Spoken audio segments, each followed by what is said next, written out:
Hello guys! Welcome ulit sa ating channel. Samahan niyo ako, linisin natin itong ating garden pond and papalitan natin itong ating fountain ng filter pero fountain pa rin. Dali, samahan niyo ako.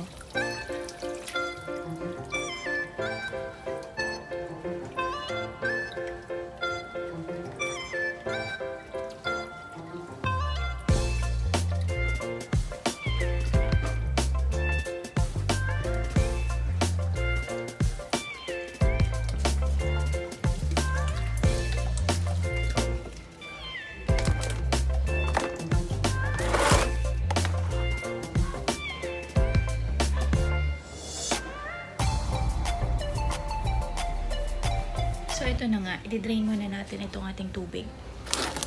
Lalagay natin ito sa isang palanggana. Tip ko lang ha, huwag nyo itapon yung tubig kasi sayang, pwede pang pandilig ng halaman. Kasi nga, itong maruming tubig na galing sa fish tank, sa ating aquarium, or sa ating fish pond, all natural fertilizer. Maganda para sa mga halaman natin. O, diba? Kasi, may nabasa ako na marami itong, anong tawag dyan? Nutrients na beneficial sa mga halaman.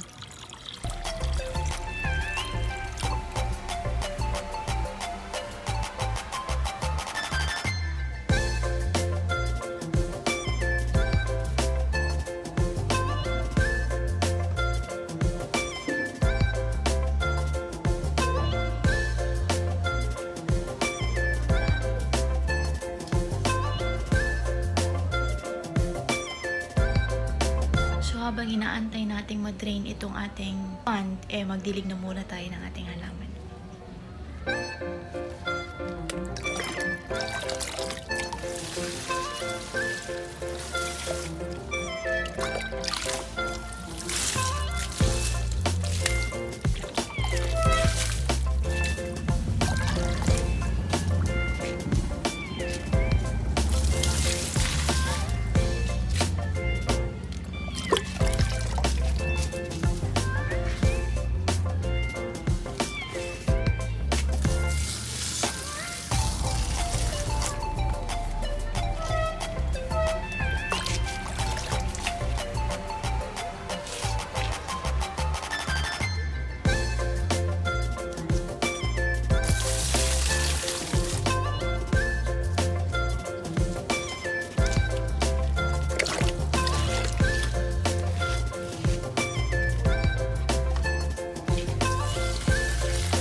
By the way, itong ating submersible pump is 6 watts lang.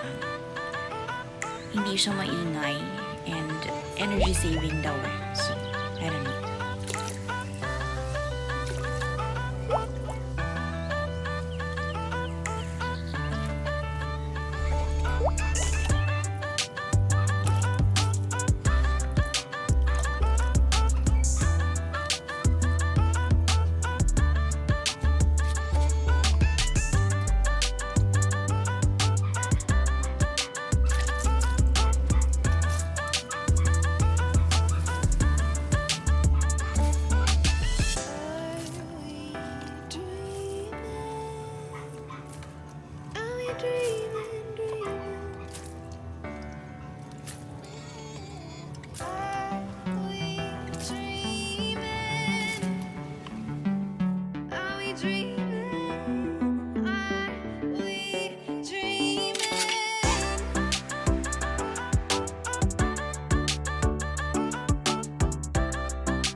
So, eto na nga. Tapos na tayo magtanggal ng maruming tubig.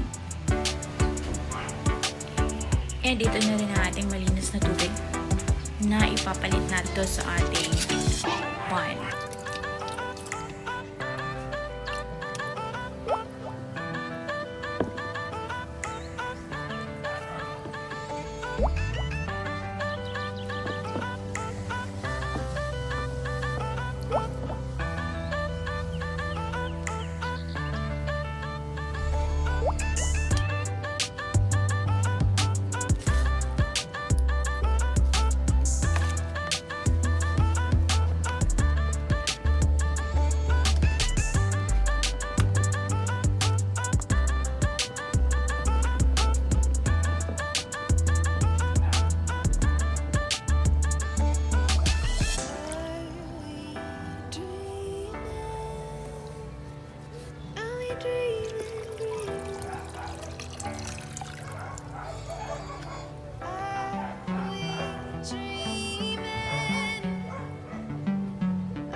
So, eto na tayo.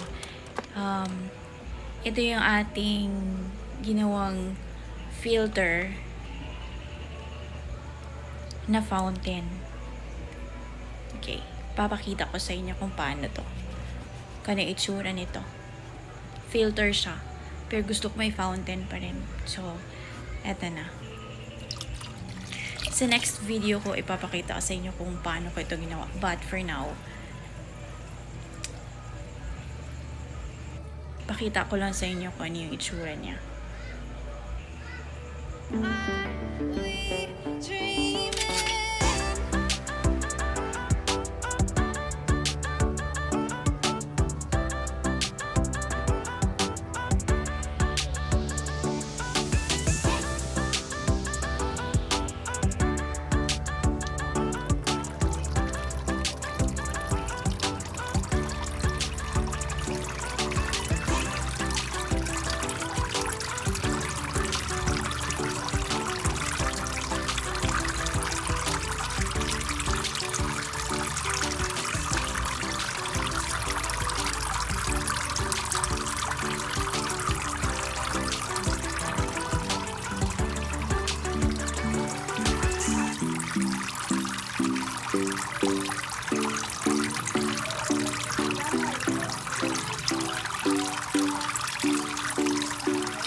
Salamat sa panonood.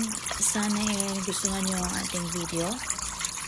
And for those na hindi pa nakasubscribe, mag-subscribe na po kayo. And also, pakihit na rin po ng like button and click the notification bell para updated po kayo sa ating latest na mga videos. Maraming salamat po.